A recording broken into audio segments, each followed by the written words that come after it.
안녕하세요. 지긋지긋한 시모와 남의 편이었던 남편을 제 인생에서 퇴실시켜버린 40대 여자입니다. 전 며느리란 존재를 참 우습게 하는 집안에 시집을 갔었어요. 그리고 그나마 믿고 살던 남편까지 자기 부모와 똑같이 변해버리자 저는 그 집안을 아예 탈출해버렸죠. 저에 대한 고마움을 모르는 사람들에게 더 이상 가족이라고 불리며 시달리기 싫었거든요. 그 뻔뻔한 집안과 제가 어떻게 갈라섰는지 지금부터 이야기를 시작해 볼게요. 저는 여동생 둘에 막내인 남동생 하나를 둔 장녀예요. 부모님은 야채 장사라며 우리 사남매를 건사해 주셨죠. 시간이 흘러 우리 남매들은 모두 성인이 되고 직장인이 되었어요. 우리가 어른이 되는 만큼 조금씩 늙어가는 부모님을 보며 슬슬 가슴이 아려올 즈음 아빤 고작 60대 중반의 나이에 경증 치매 판정을 받으시고 말았습니다. 제가 딱 30살이 됐던 해예요. 다행히 아빤 가족의 보살핌 속에서 꾸준히 관리하신 덕에 오래도록 치매가 악화되진 않으셨어요. 그리고 저는 3년 뒤인 나이 33살에 2살 많은 남편과 결혼했어요. 부모님은 집안의 첫 사위라며 남편에게 굉장히 잘해주셨죠. 아유, 우리 이서방 왔나? 오는 길에 차는 안 막혔어? 운전하느라 고생했어. 서울에서 경기도 오는 건데 힘들긴요. 근데 이게 무슨 맛있는 냄새예요? 자네 고등어 김치찜 좋아한다며? 내가 그래서 아주 한솥 만들어 놨네. 자네가 좋아한다던 숙주나물도 감자전도 해놨으니까 오늘 아주 배 터지게 먹고 가게. 갈 때 남은 건 전부 싸줄게. 우리 사위 잘 먹고 힘내야지. 자, 둘 다 배고플 텐데 얼른 앉아. 와, 장모님 최고. 잘 먹겠습니다. 자, 이서방, 먹게. 고등어 살이 아주 통통해. 아유, 장인어른, 제가 발라 먹을 수 있어요. 힘드시게 왜 저한테 생선살을 일일이 발라주세요. 이거 딱 반 토막만 발라줄게. 자넬 보기만 해도 내가 마음이 흐뭇해서 그래. 우리 서연이한테 잘해줘서 늘 고맙네. 부모님은 말 그대로 우리가 갈 때마다 제 남편을 100년 사이 대접해 주셨어요. 제가 결혼한 지 2년 뒤 막 큰아들을 낳았을 때 남편은 정리해고를 당했었어요. 전 나중에 알 사실인데 그때 저희 부모님이 남편을 친정으로 불러 몰래 돈까지 빌려주셨었더라고요.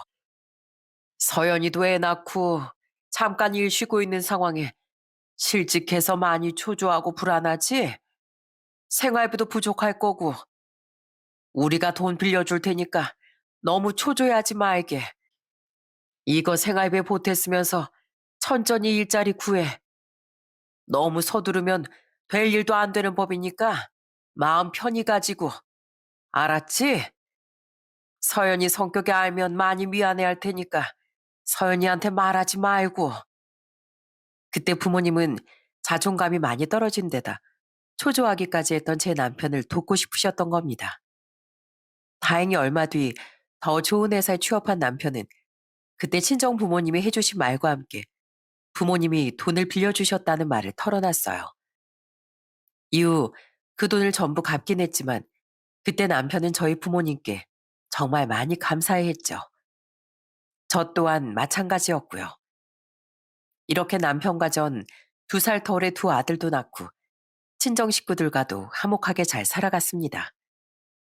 하지만 솔직히 전 시댁 식구들을 썩 좋아할 수가 없었어요. 우선 시부는 굉장히 가부장적인 분이었습니다.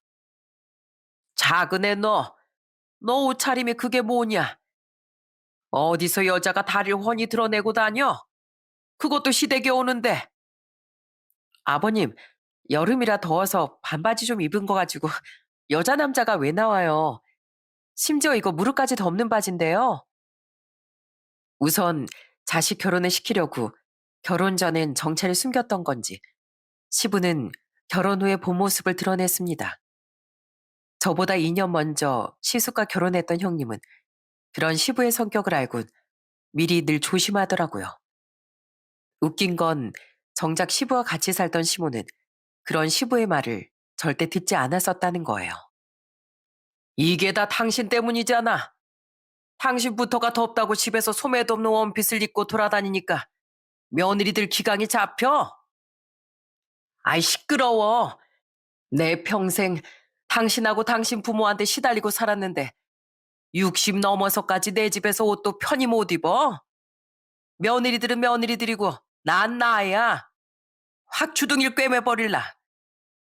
시모와 시부는 사이가 좋지 않았습니다. 시모는 젊은 시절 시부와 혹독한 시집살을 시키던 자신이 시부모님 때문에 고생을 많이 했다고 해요.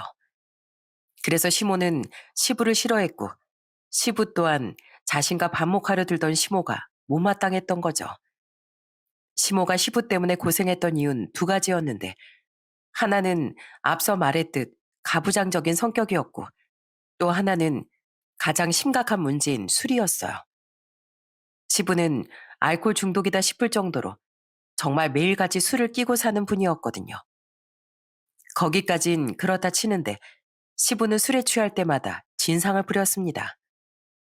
야, 술 더 가져와. 술. 아버님, 많이 취하셨어요. 이제 그만 드세요. 뭐야? 감히 시애비가 술 가져오라는데 며느리가 제지를 해?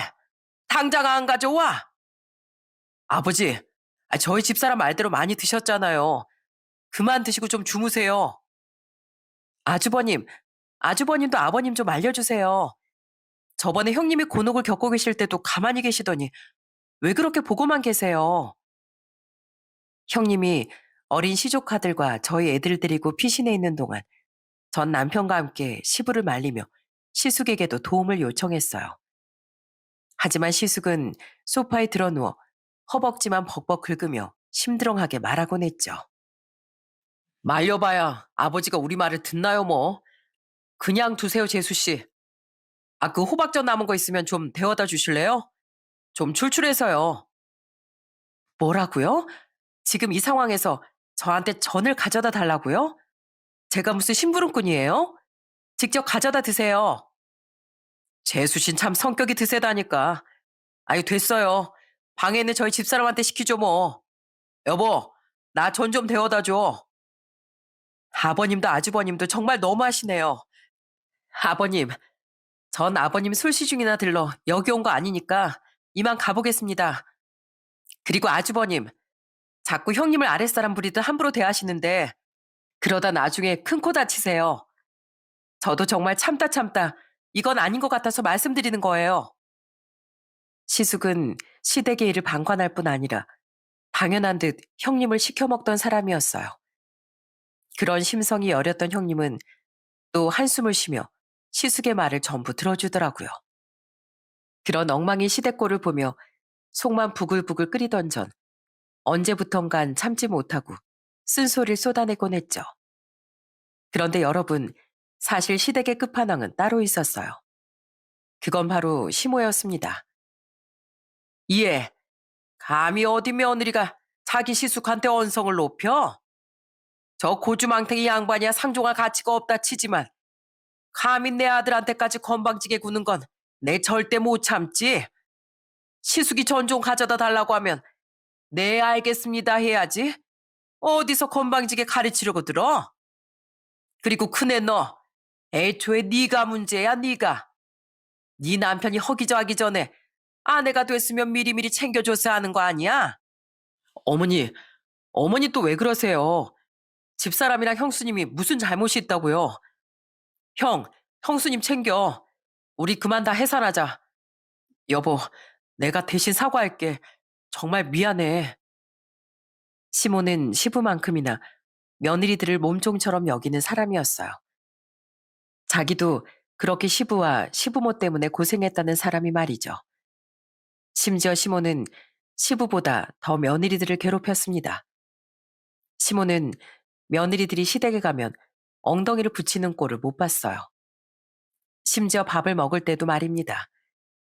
처음엔 시댁이 어려운 데다 형님이 잠자코 하니 저도 참고 시모 말을 들었었거든요. 그나마 남편이 눈치를 보며 늘 제 편을 들어주기도 했으니까요. 하지만 그리 인내심이 좋지 않던 저였기에 언제부턴가 전 시모에게도 순순히 당하고만 있지 않았어요. 이 녀석아, 네가 왜 사과를 해? 둘째 너, 우리 승기를 홀려도 단단히 홀려놨구나. 어? 어머님, 이건 제가 남편을 홀린 게 아니라요. 남편이라면 당연히 이렇게 행동해야 하는 거예요. 자기 부모님이 아내에게 부당한 행동을 하거나 요구한다면요. 어머님은 평생 아버님이랑 시집살이 때문에 고생하셨다지 않으셨어요?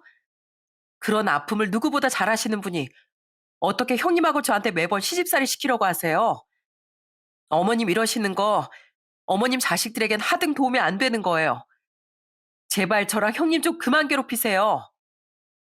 그런 저를 보며 형님은 조심스레 늘 멋지다고 말해주곤 했습니다. 형님이 돼서 손아래 동서인 절 못 지켜줘서 미안하다는 말도 함께요. 난 워낙 어릴 때부터 소심하고 겁도 많아서 어머님 아버님께 한 번도 대들어본 적이 없어. 그래서 난 동서가 대단하고 멋지다고 생각해.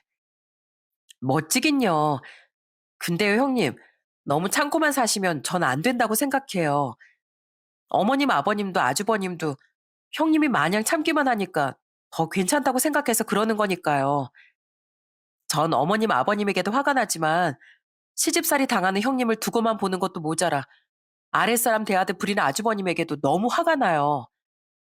아주버님 말 너무 다 들어주지 마세요, 형님. 동서 말이 맞아. 그래도 우리 남편 연애 시절에 내가 정말 힘들 때 나한테 심적으로도 경제적으로도 많은 위로가 돼줬던 사람이야. 결혼하고 너무 변해서 속상할 때도 많지만 그래도 잘할 땐 또 잘해줘.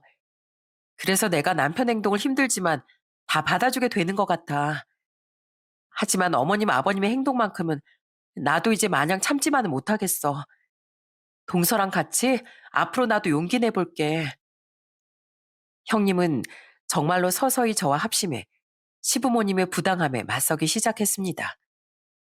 언제 한 번은 시모가 우리에게 자신과 시부의 속옷 빨래를 직접 하라고 시킨 적이 있었어요. 세탁기도 뻔히 있는데요. 며느리들을 괴롭히려고 하는 행동이 뻔했는데 그걸 참아줄 이유가 어디 있었겠어요? 저와 형님은 단번에 못한다고 거절했습니다. 못해? 시애미가 시키는데 감히 못한다고? 세탁기가 있는데 왜 저랑 형님이 두 분 속옷을 무려 손빨래까지 해야 돼요? 속옷이 얼마나 중요한 건데 다른 옷들이랑 같이 세탁기에 돌려? 그러다 안 좋은 거라도 몸에 들어가면 니들이 책임질 거야? 시부모 건강은 생각도 안 하니? 그렇게 걱정되시면 어머님이 직접 하세요. 그리고 그렇게 속을 중요하게 여기시는 분이 어떻게 이전에 세탁기에 돌려서 입으셨대요?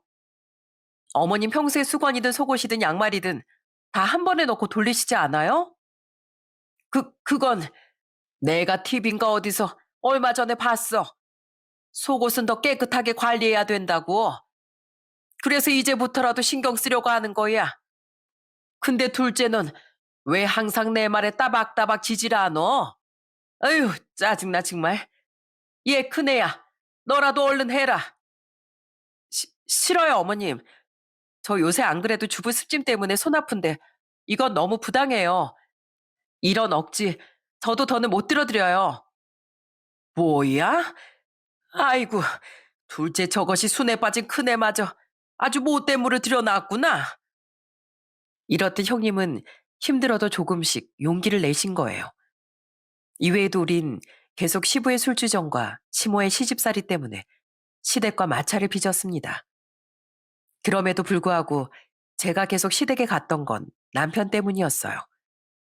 남편은 시댁에서 유일하게 늘 제 편을 들어주었고 시댁에 다녀오면 항상 제게 진심으로 사과를 하곤 했죠.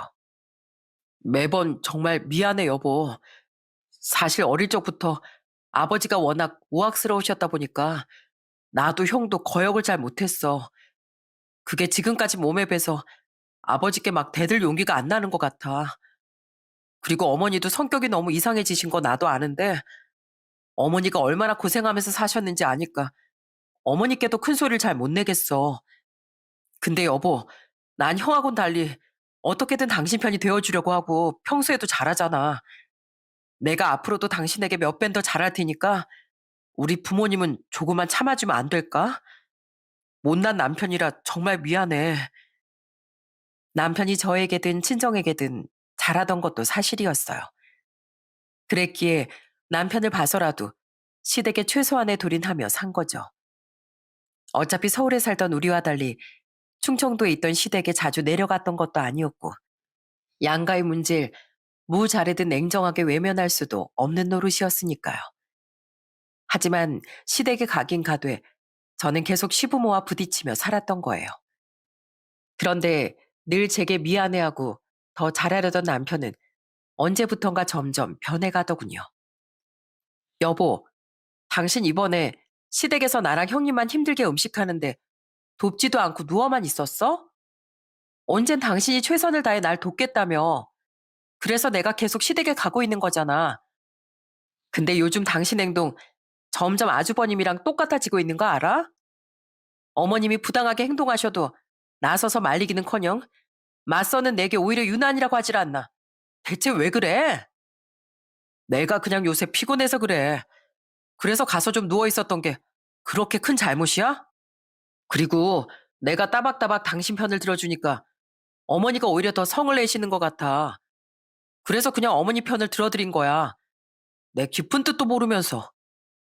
그걸 말이라고 해? 당신까지 말리지 않으니까 어머님이 오히려 더 기세 등등하신 거 아니야. 아, 몰라. 나도 너무 피곤해. 왜 나만 맨날 당신하고 어머니 눈치 보고 피곤하게 살아야 돼? 나도 좀 편하게 살자. 나 너무 스트레스 받아서 위장병까지 생길 것 같아. 그런 남편의 행동에 너무 화가 났습니다. 그나마 남편과 자주 다투게 되지 않았던 건 당시 시댁에 갈 일이 굉장히 줄었기 때문이었어요. 당시 친정아빠의 치매가 너무 악화되어 갈 때라 전 친정에만 거의 매달려 있었거든요. 아빠를 돌보고 엄마를 돕기 위해서요. 저뿐 아니라 모두 결혼해서 출가했던 동생들까지 전부 다요. 언니, 형부는 오늘도 같이 안 오셨어? 피곤하시댄다. 형부 진짜 너무하다. 아빠가 제일 예뻐했던 사이가 형부 아니었어? 근데 어떻게 사람이 이렇게 변했대? 이미 변하기 시작했던 남편은 요즘 몸이 좀 안 좋다, 피로가 풀리지 않는다 하는 핑계를 대며 친정행에 잘 함께하지 않았어요. 그 일로 남편과 몇 번 다투긴 했지만 아빠 문제로 이미 정신적으로 많이 힘들었던 상황이라 같은 문제로 다툼을 반복하기엔 저는 많이 지쳐 있었어요. 때문에 불만을 참고 우선 친정일에 집중했던 거죠. 우리 남매들은 각자의 남편이나 아내가 없이라도 일주일별로 돌아가며 친정에 가서 아빠를 돌봤습니다. 하지만 가장 힘든 사람은 아빠와 함께 살던 엄마 아니셨겠어요? 엄만 결국 제가 결혼한 지 7년 만에 중대 발표를 하셨습니다. 너희들 아빠, 이젠 요양원에 보내려고 한다. 너희들 마음은 안 좋겠지만 남편 요양원 보내는 내 마음은 오죽하겠니. 하지만 모두를 위해서 이게 맞는 길 같구나. 이젠 이 양반, 나도 너희도 아무도 못 알아보는데 혹시 내가 잠깐이라도 없는 새 무슨 사고라도 날까봐 이 엄마 너무 무서워. 그렇게 우린 눈물로 아빠를 요양원에 모시게 됐습니다. 그런데 아빠를 요양원에 모시게 된 지 얼마 안 돼 이번엔 시댁에 크나큰 불행이 닥쳤어요. 아주 꼴 좋다 이 양반아. 그러게 내가 술 좀 작작 처마시라고 몇 번을 말했어. 어? 혼자 사는 게 무서워서 술 주정하는 모습 꼴 보기 싫어서도 데리고 살아줬는데 결국 이렇게 비명 행사를 했냐? 내 인생에 일절 도움이 안 되는 양반아. 그 불행은 바로 시부가 갑작스레 세상을 떠난 일이었어요. 원인은 급성 알코올 중독이었습니다. 새벽에 잠도 안 자고 혼자 술을 들이부었던 시부는 결국 시모가 주무시고 있던 새 혼자 쓸쓸히 세상을 떠나시게 된 거죠. 장례식장에서 시모는 정말 눈물 한 방울 흘리지 않더군요. 시모는 장례를 치르는 내내 꼴 좋게 됐다며 시부의 영정사진에 대고 비난을 퍼붓더라고요. 그렇게 그 해는 양가 아버지들에게 크나큰 불행이 닥치내었습니다. 그리고 그 해에 시모는 우리처럼 서울에 살던 시숙의 집으로 들어가 살게 됐어요. 혼자서는 절대 무서워서 못 산다던 시모를 시숙이 선뜻 모신다고 나선 거예요. 형님, 형님도 동의하신 거예요? 갑작스레 아버님을 잃은 어머님이 안쓰러우시긴 하지만 어머님 성격 잘 아시잖아요. 알지. 나도 막막해. 근데 어쩌겠어. 애들 아빠가 어머님이 너무 불쌍하다는데. 그래도 우리 애들 아빠 부모님이니까 나도 최대한 좋은 마음으로 모셔보려고. 저는 형님이 걱정됐지만 형님은 괜찮다고 말하시더군요. 남편도 그런 자신의 형수에게 참 고마워했는데 그런 형님과 비교하며 갑자기 절 비난하지 않겠어요? 형수님은 당신보다 2년이나 더 시집살이를 당했는데도 정말 대단하지 않아? 반면에 당신은 뭐야? 매번 우리 형 비난하고 부모님에게 대들 줄만 알지. 우리 어머니한테 잘한 게 뭐가 있어? 난 요즘에야 좀 잘 안 찾아뵀지. 원래는 당신 부모님에게 잘했었잖아. 뭐? 기가 차서 진짜. 그럼 나처럼 못된 여자랑 살지 말고 형님처럼 착한 여자랑 재혼해서 잘 살아. 당신이 우리 부모님한테 잘한 거? 물론 나도 고맙지. 근데 우리 부모님처럼 당신 부모님이, 아니 우리 부모님의 반만 나한테 잘해주셨어도 난 두 분 얻고 모시면서 살았을 거야. 당신 부모님의 그 말도 안 되는 괴롭힘을 참고 쭉 시댁에 갔던 거, 그거 자체가 내가 당신 부모님에게 잘했다는 거라고. 당신도 그걸 알아서 나한테 맨날 미안해했던 거 아니야? 어디 입 있으면 대답해봐. 저는 기가 차서 남편에게 다다다 쏘아붙였습니다. 솔직히 다 맞는 말 아닌가요? 그걸 아는지 남편 또한 아무 말도 못하더라고요. 그 후 저는 부지런히 혼자 남은 친정엄마를 들여다보고 요양원에 계신 아빠를 찾아뵈며 살았어요. 하지만 여전히 피곤하다는 말을 입에 달고 살던 남편은 아빠의 요양원도 친정도 명절 빼곤 한 번을 안 찾아가더군요.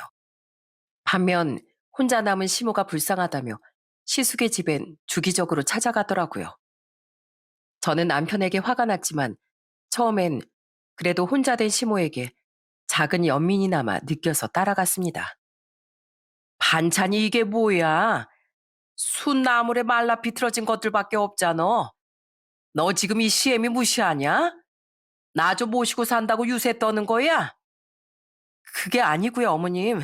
아직 음식하고 있는 중이라고 말씀드렸잖아요. 그러게 조금만 기다렸다가 다 같이 식사하자니까 지금 당장 배고프다고 밥상 차리라고 화내신 건 어머님 아니세요? 그래서 일단 급하게 있는 것들로 상 차려드린 거잖아요. 그건 네가 점심을 부실하게 줘서 그런 거잖아. 아무튼 넌 어떻게 제대로 하는 게 하나도 없니? 너 같은 애를 데리고 살아준 우리 큰애한테 고마운 줄 알아. 어머님, 어머님이야말로 어머님이 그렇게 시집살이 시키는데 어머님을 모시고 살아준 형님께 고마워하셔야죠. 아주버님도 형님께 절하면서 살아야 하는 거고요. 하지만 시모는 기운을 잃기는커녕 가보니 형님에게 시집살이 시키기에만 바쁘더군요. 그때마다 형님 편을 들며 시모와 시숙에게 화를 내긴 했지만 평소 형님이 얼마나 고생하며 살고 있는지 너무 잘 느껴지더라고요. 그런 시모를 보며 제 연민 따윈 금세 없어져 버렸죠. 그래도 그 뒤 한 번씩이나마 애들을 데리고 남편과 시숙 집에 간 건 혼자서 너무 고생하는 형님에 대한 제 의리였습니다. 동서, 나 진짜 어머니 모시기로 한 거 잘못한 선택인 것 같아. 이러다가 나 진짜 제명에 못 살겠어. 시모를 모시고 사는 동안 형님은 몇 번이나 제게 전화해 울며 하소연을 하더군요. 저는 며느리가 모셔주는 거에 대한 고마움도 모르는 시모가 정말 최악인 사람이라고 생각했어요. 남편은 그런 저를 못마땅해 했고 저 또한 친정의 소홀해도 너무 소홀해진 데다 자꾸만 형님과 절 비교하며 이상한 억하심적을 갖고 있는 남편에게 정이 떨어져 갔습니다. 게다가 남편은 이젠 시모의 시집살이를 잘못됐다고 하지 않고 고생한 만큼 시모도 당연한 대접을 받고 싶어 하는 거라는 황당한 말까지 하더라고요. 그런 남편과 사이가 계속해서 틀어지며 시간은 흘러갔습니다. 그렇게 시부가 돌아가신 지 7개월쯤 됐던 어느 날, 전 엄마가 쓰러지셨다는 병원에 연락을 받게 됐어요. 산책하다 저혈압으로 쓰러진 엄마를 동네 주민이 발견해 119에 신고를 해주셨던 거죠. 놀란 전 얼른 회사를 조퇴하고 병원으로 달려갔어요. 엄마, 괜찮으세요? 엄마 큰일 나신 줄 알고 나 진짜 심장 떨어질 뻔했잖아요. 난 괜찮으니까 울지 마. 놀라게 해서 미안하구나. 아니에요. 늘 곁에 없어드려서 제가 더 죄송해요. 병원에 도착한 전 엄마를 붙잡고 오열했어요. 정말 너무 놀랐었거든요. 엄마는 이미 금세 의식을 되찾은 상태셨습니다. 다행히 엄마의 상태는 심각한 상황은 아니었어요. 의사는 며칠 안정을 위해 입원한 후 퇴원하면 된다고 말했지만 당분간은 주의 깊게 지켜봐야 한다고 당부해 주더군요. 한번 쓰러지신 분은 재발 가능성이 있다면서요. 이후 제 연락을 받은 동생들도 제부들과 올케도 속속들이 도착했지만 제 남편만은 끝내 병원에 오지 않았습니다. 나 오늘 야근까지 해야 돼. 장모님 깨어나셨다며. 상태도 괜찮으시고. 그럼 된 거지. 야근이야 할 수도 있지만 걱정한 기색조차 없는 남편의 말에 천불이 나더군요. 그날 집으로 돌아온 전 야근을 끝내고 돌아온 남편에게 화를 냈습니다. 어떻게 우리 엄마가 쓰러지셨는데 끝내 전화도 한 통 안 드릴 수가 있어? 나 말고 몰려간 자식들 사이들 며느리까지 사람이 몇이나 되는데 나 하나쯤 연락 안 드린 게 뭐가 대수야? 나 야근 끝내고 왔어. 피곤해서 고를리니까 그만해. 남편은 여전히 뭐가 잘못됐는지도 몰랐어요. 차라리 속이에 경을 잃자 싶어 저는 우선 울분을 삼켰습니다. 그리곤 이번엔 부탁이 섞인 본론을 꺼냈어요. 됐다. 내가 무슨 말을 하겠어? 그건 그렇고 우리 당분간만이라도 우리 엄마 좀 집에 모시자. 병원에서 퇴원하면 당분간은 엄마 잘 지켜보라고 말해줬어. 나 엄마가 너무 걱정돼서 도저히 가만히 못 있겠어. 우리 엄마 당신한테 엄청 잘해주셨잖아. 그러니까 당분간만 좀 부탁할게. 뭐? 장모님을 모시자고? 싫어, 귀찮아. 뭐? 귀찮다고? 아니, 솔직히 그렇잖아. 집에 오면 쉬고 싶은데 장모님 계시면 쉬지도 못할 거 아니야. 정 지켜볼 사람이 필요하면 처제들이나 처남들로 모셔가라고 해. 아니면 장인어른처럼 요양원으로 모시던가. 그건 당분간만이라도 아프신 엄마를 모시자는 부탁이었어요. 그런데 남편은 고민할 새도 없이 단번에 싫다고 거절을 하더라고요. 저는 서운한 마음이 뻥 터져 소리쳤어요. 당신이 어떻게 이럴 수가 있어? 언젠 우리 부모님한테 너무 감사하다며. 나중에 두고두고 효도하겠다며. 근데 혼자 남은 당신 엄마만 불쌍해하고 나만 나쁜 사람 만들더니 정작 당신 우리 친정에 뭘 했어? 치매 심해지신 아빠 요양원에 찾아가지도 않고 엄마 혼자 남은 친정에도 마찬가지로 발길도 안 했잖아. 우리 부모님이 당신한테 맞싸이라면서 얼마나 잘해주셨는데. 아니, 어차피 장인어른은 내가 가도 알아보지도 못하시는데 뭐하러 가. 그리고 세상에 시어머니 모시는 며느리 있어도 장모 모시는 사이가 어디 있어. 나도 집에서나마 좀 편하게 있자. 그리고 당신도 우리 엄마 안 모시잖아. 내가 당신이 어머니 모시자고 했는데 무자르듯 싫다고 했어? 어머님이 당신 형네가 더 편하다고 먼저 거기 간다고 하신 거잖아. 그리고 날 그렇게 구박하던 어머님을 꼬박꼬박 찾아뵙기라도 했지. 근데 당신은 뭐야? 혼자 남은 우리 엄마 들여다도 본 적 없었잖아. 근데 평생도 아니고 아픈 엄마를 고작 잠깐도 못 모시겠다고? 이 배은망덕한 인간아. 아프신 엄마를 잠깐만 모시자는데 그걸 어떻게 귀찮다고 말할 수가 있답니까? 그것도 자신에게 그렇게 잘해주셨던 저희 엄마에게요. 화가 난 제가 참지 못하고 계속 소리를 치자 남편은 작은 방으로 도망가 문까지 아예 잠가버리더라고요. 이후 남편이 싫다고 하든 말든 전 엄마를 어떻게든 잠깐이라도 모시려고 애를 썼습니다.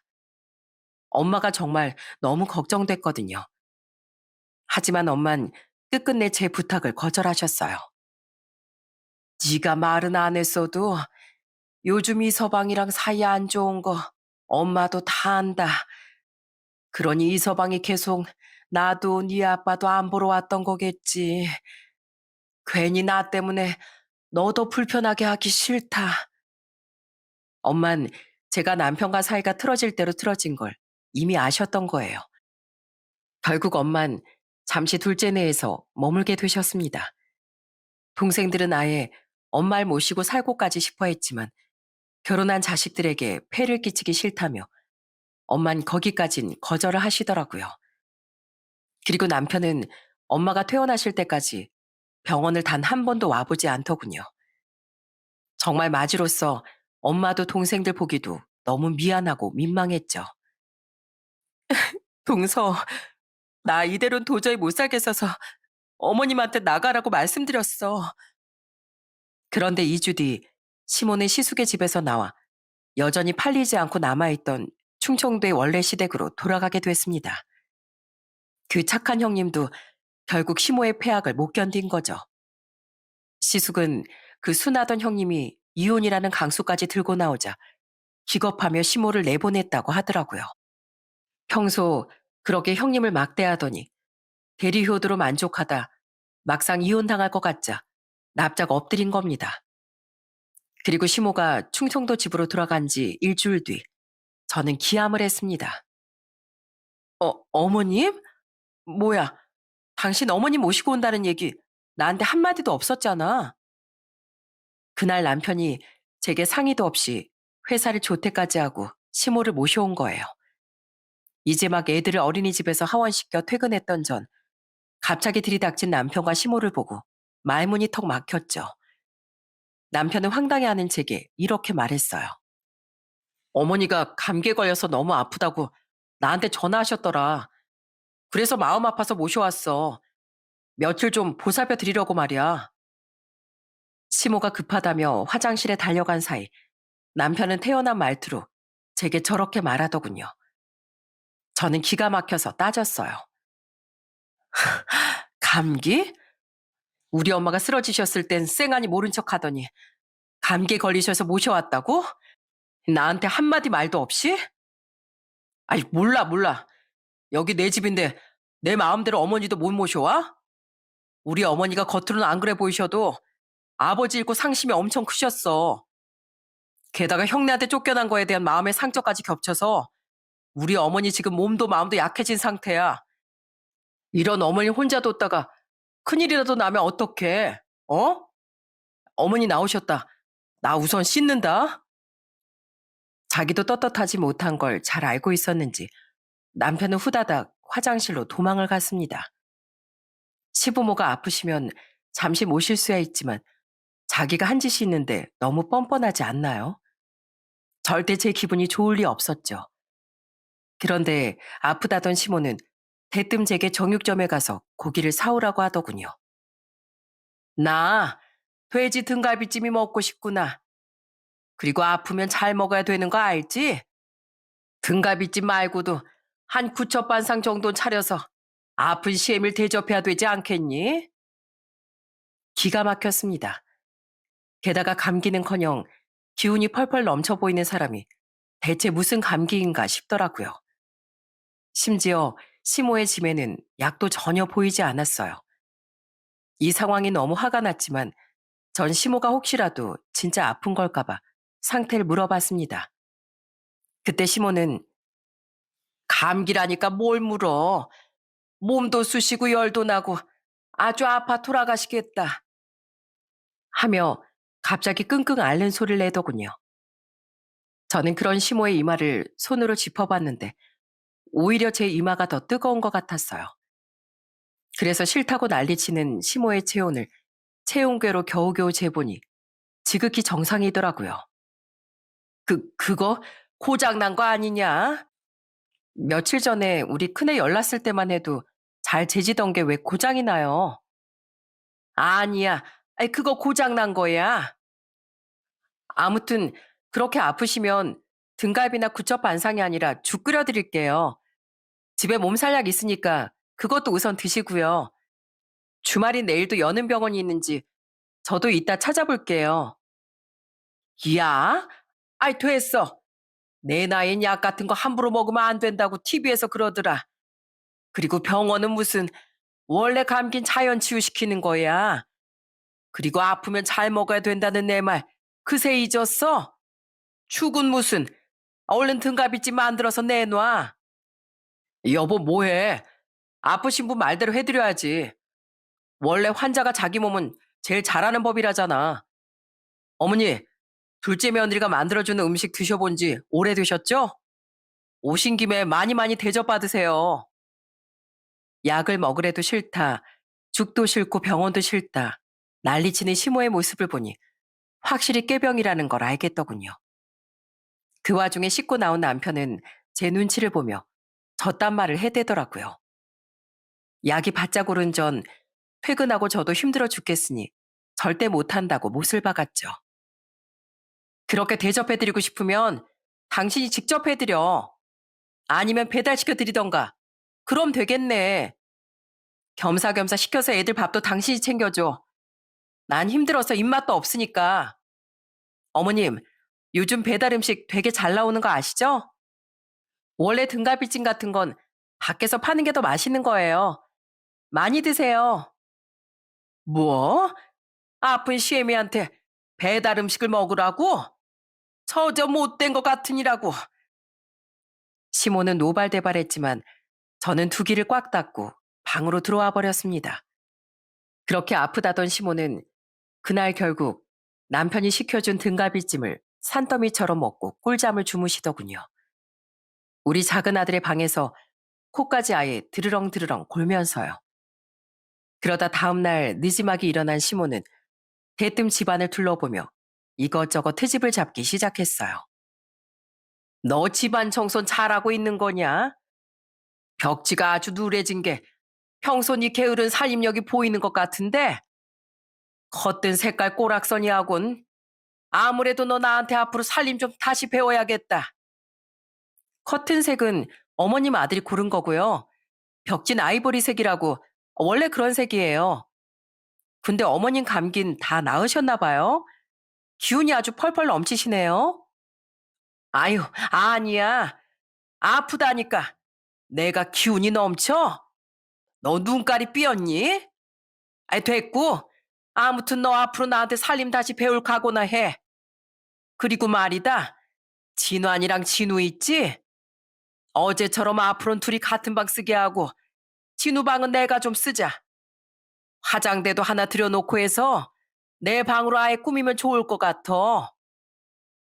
혹시나 하고 떠봤더니 역시나 시모는 건강하기 짝이 없더군요. 그 와중에 시모는 저희 작은 아들의 방을 아예 자신의 방으로 내어달라는 말까지 하더라고요. 그때 전 확신했습니다. 남편은 시모가 아파서 데려온 게 아니라 감기 핑계로 은근슬쩍 시모를 모셨다가 그대로 눌러 앉히려는 속셈이었던 거라는 것을요. 전 일부러 시모에게 약을 먹으라고 한 번 더 권했는데 그때 남편과 시모의 반응을 보고 더더욱 제 생각에 확신을 가졌어요. 아이, 싫다니까 왜 자꾸 약을 먹으래? 너 이거 설마 뭐 이상한 약 아니냐? 내가 널 어떻게 믿고 이걸 먹어? 그냥 감기 몸살약이라니까요. 감기 걸린 분한테 감기약 드시라고 하는데 왜 그렇게 불안해하세요? 솔직히 말해. 너 이게 수면제나 이상한 약 아니야? 내가 뉴스에서 봤는데 요즘에 싫어하는 시모한테 못된 짓 하는 며느리들이 많다더라. 어머님, 아프다고 오셨으면서 약도 못 챙겨드리게 할 거면 대체 여긴 왜 오셨어요? 여보, 아프다고 꼭 약을 먹어야 돼? 어머니가 싫다시잖아. 안 아프신 분이 함부로 약을 먹으면 안 되니 사실 제가 내민 건 비타민이었습니다. 시모는 그것도 모르고 약을 먹지 않으려 발악한 거예요. 남편 또한 아프지도 않은 시모가 약을 먹고 잘못될까봐 저를 말렸던 거고요. 저는 코웃음을 치며 말했어요. 어머님, 안 아프시죠? 지금 저희 집에 이대로 눌러 앉으실 생각이죠? 당신 솔직히 말해. 이러려고 어머님 모셔온 거지? 당신 입으로 말해봐. 아니, 난 그게... 그래, 맞아. 나 우리 어머니 모시고 살고 싶어서 모셔왔어. 아무리 사이가 안 좋았다고 해도 평생 같이 살던 아버지 보내고 어머니 혼자 얼마나 쓸쓸해 하셨겠어? 매정한 형수님한테 쫓겨나고 어머니 상심은 또 얼마나 크셨겠냔 말이야. 그래서 이젠 내가 효도하면서 모시고 살고 싶었어. 나라고 어머니한테 감기 걸렸다는 치사한 연기까지 시키고 싶었는지 알아? 당신이 장모님 일로 하도 난리칠 것 같으니까 내가 어머니께 그런 궁색한 연기까지 부탁한 거 아니야. 웃기지 마. 어디서 내 탓이야? 당신도 쓰러지기까지 했던 우리 엄마 잠깐 모시는 것도 거절한 주제에 어머님 모시자고 하는 거 염치 없다고 생각했잖아. 그래서 구차하게 어머님과 이런 쇼까지 한 거잖아. 안 그래? 사람이 변해도 적당히 변해야지. 어쩜 이렇게 상종 못할 인간으로 변했냐? 이 뻔뻔하고 치졸한 인간아. 이해. 너 지금 우리 아들한테 그게 무슨 말본세야? 그럼 며느리가 시어머니 모시는 건 당연한 거지. 그리고 사이는 백년 손님이란 말도 몰라? 어디서 감히 우리 아들한테 네 엄마를 모시라 말아 하는 거야? 너 아무래도 안 되겠다. 앞으로 내가 이 집 살면서 그 네 인성교육부터 확실히 시켜주마. 남잔 하늘이고 여잔 땅이라는 걸 내가 확실히 알게 해줄게. 싫은데요? 어머니 그 착한 형님한테까지 쫓겨나고도 아직도 정신 못 차리셨어요? 지금이 시어머니가 폐악 부리면 며느리 무조건 참는 시대인 줄 아세요? 아니요. 지금은요. 누구든 다른 사람을 존중할 줄 모르면 냉정하게 버림받는 시대예요. 남편과 시모는 이젠 아주 당당하게도 자신들의 속셈을 실토하더군요. 저는 냅다 안방으로 들어가 남편이 거실에서 자는 새 아침 일찍 싸뒀던 남편의 짐을 꺼내와 그들 앞에 내던졌습니다. 그리곤 작은 아들 방으로 들어가 전날 시모가 가지고 왔던 짐도 들고 나와 그 옆에 내동댕이 친 뒤 소리쳤어요. 전 더 이상 절 우습게 하는 저 인간과 못 사니까 어머님도 나가주세요. 저희 집엔 어머니께 내어드릴 방 없으니까 이만 퇴실해 달라고요. 그리고 당신도 당신 어머니 모시고 영원히 이 집에서 퇴실해버려. 뭐? 나까지 집을 나가라고? 그럼 이딴 짓을 버리고도 이 집에서 멀쩡하게 나랑 살 수 있을 줄 알았어? 빨리 안 나가? 이것들이 참아주니까 사람을 호구로 보고 있어. 빨리 나가. 방에 있는 애들 듣는 앞에서 개망신 당하기 전에. 어머님, 아니 아줌마도 당장 나가요. 저는 당황해서 얼어붙은 그들 대신 짐을 현관문 밖으로 던져버렸습니다. 그리곤 그들이 헐레벌떡 짐을 가지러 나간 사이 문을 쾅 닫고 이중 잠금 장치까지 전부 걸어버렸어요. 그들은 밖에서 한참을 쾅쾅댔지만 전 절대 문을 열어주지 않았죠. 이후 남편은 우선 시모와 시모 집으로 향한 모양이더군요. 남편은 울며 불며 제게 전화해 애원을 해댔어요. 여보, 화났어? 내가 그렇게까지 잘못한 거야? 알았어. 내가 미안해. 이제 어머니 모시자고 안 할게. 나 내일 출근도 해야 되는데 여기서 어떻게 출퇴근을 해. 화 대충 풀렸으면 좀 받아주라. 어? 승길이 너 전화 좀 이리 내놔봐라.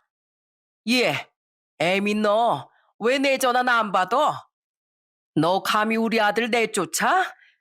너 이러고도 무사할성 싶어? 그 와중에 시모는 남편의 전화를 빼앗아서 제게 또 역정을 내더군요. 저는 그런 시모에게 이렇게 말하곤 전화를 끊어버렸어요. 무사 못할 거 뭐예요? 아줌마 시자가 붙으면 뭐 대단한 존재라도 되는 양 말하는데 착각하지 마세요. 그동안 아줌마가 저한테 최소한의 대접이라도 받을 수 있었던 건 아줌마가 대단해서가 아니라 제가 부모님께 최소한의 예의 범절은 배웠기 때문이에요. 그리고 아줌마 아들 아직도 현실 파악이 안 된 것 같은데 전 절대 그 인간 다시 받아줄 생각 없으니까 꿈 깨라고 말 좀 전해주시죠. 그럼 끊습니다. 그렇게 전화를 끊고 나니 얼마나 속이 시원하던지요. 이후 저는 이혼을 위해 남편과 한 번씩 연락을 주고받아야 했습니다. 남편은 출퇴근을 위해 급하게 바로 입주할 수 있는 월세집을 구해 시모와 서울로 올라왔나 보더군요. 시모가 끝까지 혼자 집에 남길 싫어해서요.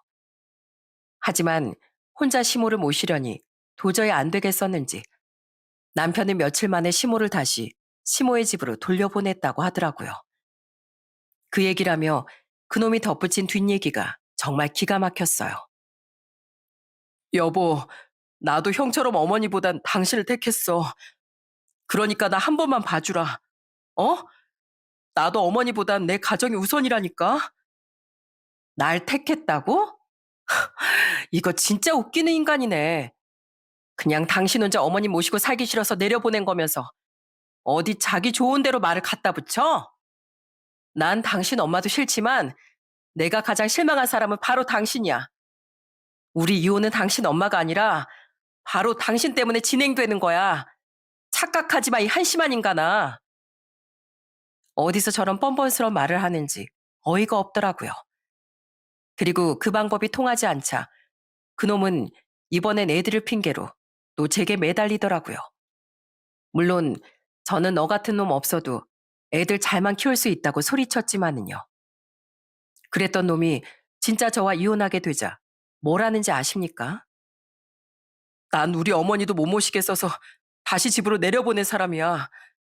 난 절대 혼자서 애들 못 키워. 그러니까 나한테 애들 보낼 생각하지도 마. 누가 원하면 보내는 준대? 당신은 나중에라도 애들 앞에 아빠랍시고 나서지 마. 알았어? 이러더라고요, 글쎄. 참 볼품없는 인간이죠? 그렇게 저는 아이들을 데리고 이혼을 했습니다. 남편은 다달이 제게 양육비도 주게 됐는데 그것도 최대한 깎으려는 치졸한 모습에 깊은 혐오감까지 들더라고요. 그렇게 이혼이 마무리된 게 몇 달 전 일입니다. 저는 지금 친정엄마를 모셔와 살고 있어요. 엄만 혼자 아이들을 키우며 살게 된 딸의 제안을 이번엔 거절하지 않고 저희 집으로 흔쾌히 들어와 주셨죠. 전 결혼 후반엔 늘 눈에 가시 같다던 남편도 없고 스트레스를 잔뜩 주던 시댁도 사라진 데다 항상 걱정됐던 엄마를 곁에서 보살필 수 있는 지금이 너무 좋습니다. 저뿐 아니라 동생들도 합심해 엄마의 건강을 관리해드리고 있어 엄만 다행히 아직도 쓰러지거나 하는 일은 없으세요. 아빠는 여전히 자식들조차 알아보지 못하고 계시지만 그래도 건강은 이 이상 악화되고 있진 않으신 상황이라 그나마 다행이라고 생각하고 있어요. 우리 남편 요즘 내 말에 꼼짝도 못하고 꽉 잡혀 살아 동서.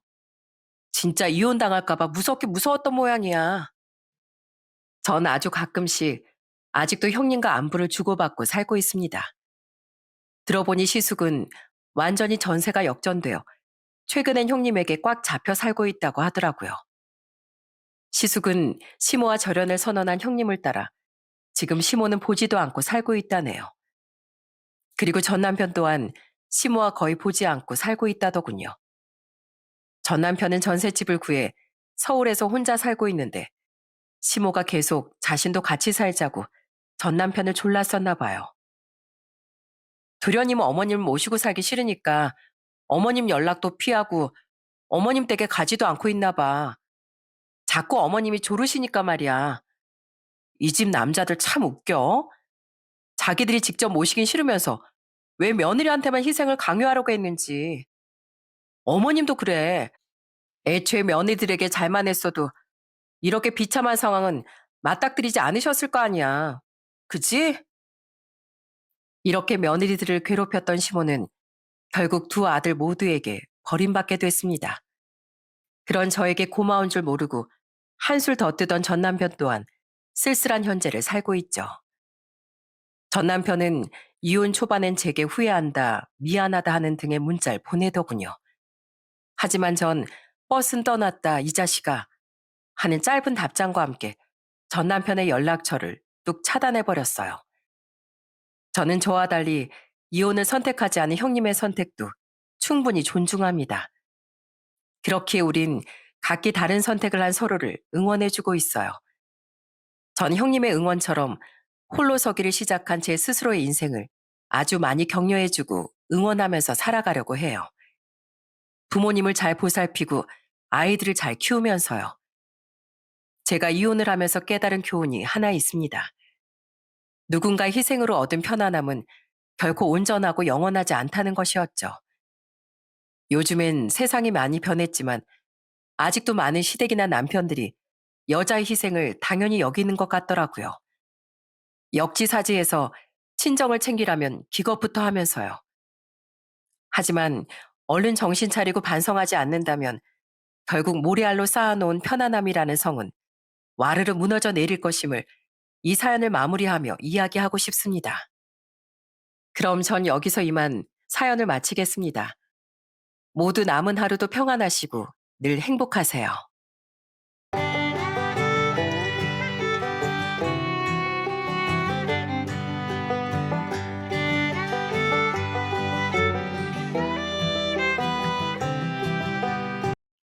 안녕하세요.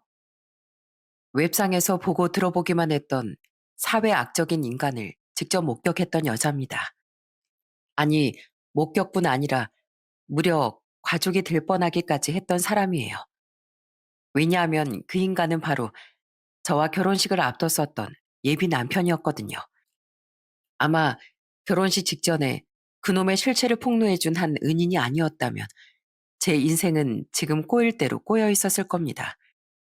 그 경악스럽고 황당했던 사건에 대해 말씀드릴 테니 부디 귀 기울여 잘 들어주셨으면 좋겠습니다.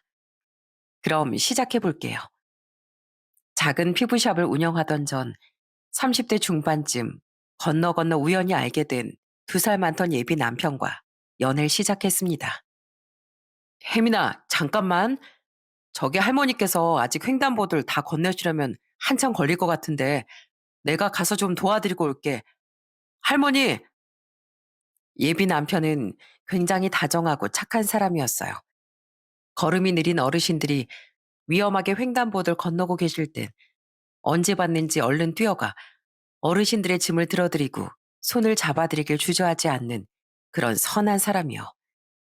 또한 지나가다 쓰레기가 보이면 망설이지 않고 주웠다 나중에 버리기도 하고 아이들을 보면 눈을 떼지 못하던 사람이기도 했죠. 말은 또 얼마나 예쁘고 다정하게 하는지 저는 예비 남편이 그 흔한 쌍시오 소리 한 번 하는 모습조차 본 적이 없었어요. 오빠는 어떻게 매번 허허실실할 수가 있어? 내가 보기엔 저 사람이 술에 취해서 일부러 오빠 발 밟고 간 게 확실한데 왜 괜찮다고 하냐고. 웃는 사람 얼굴에 침 못 뱉는다잖아. 게다가 내가 괜히 시비에 맞장구 쳐주다 혜민이 너까지 위험해지면 어떡해. 나한테 최우선으로 중요한 건 바로 혜민이 널 지키는 거야. 자 봐. 이렇게 조금만 참고 웃으면서 넘어가니까 얼마나 평화로워.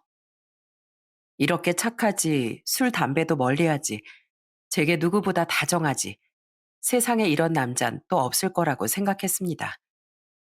이런 사람이면 내 인생을 맡겨도 괜찮겠다는 생각에 저는 1년 반 정도 연애 후 예비 남편의 청혼을 받아들이게 됐죠. 결혼을 결심한 후 가장 먼저 한 일은 양가에 인사를 드리는 일이었어요. 먼저 저희 집에 인사를 드린 후 우린 예비 시댁에도 인사를 드리러 갔습니다. 아이고, 드디어 둘째 며느리가 우리 집에 들어오는구나.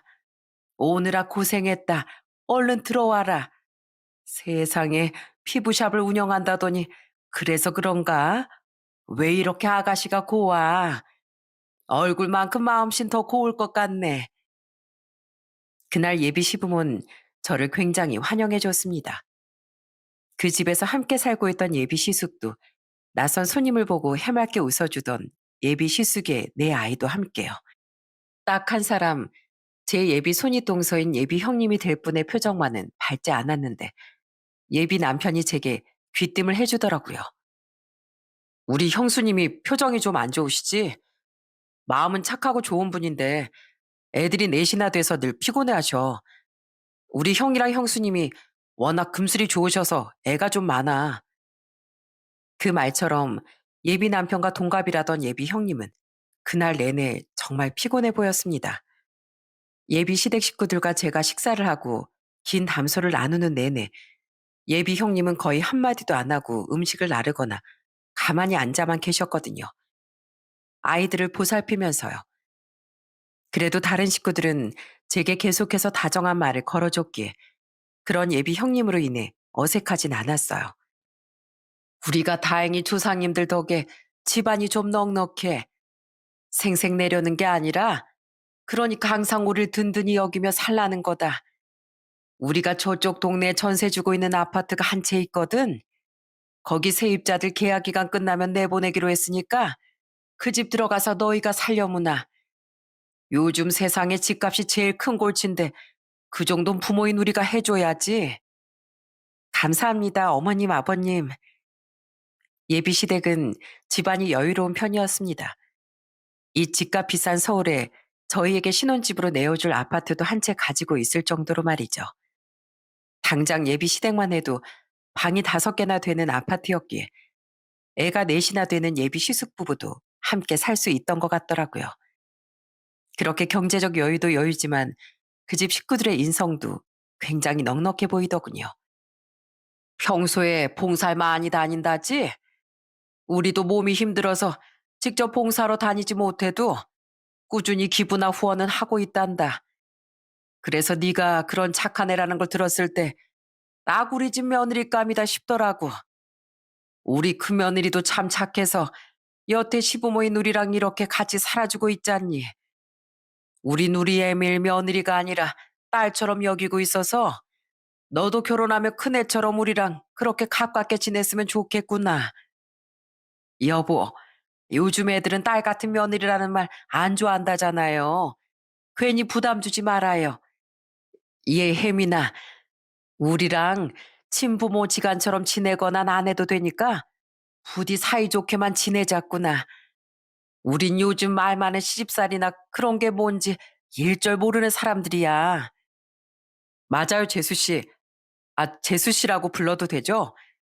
저희 부모님이어서 하는 말이 아니라 우리 애들 엄마, 저희 부모님 진짜로 좋아해요.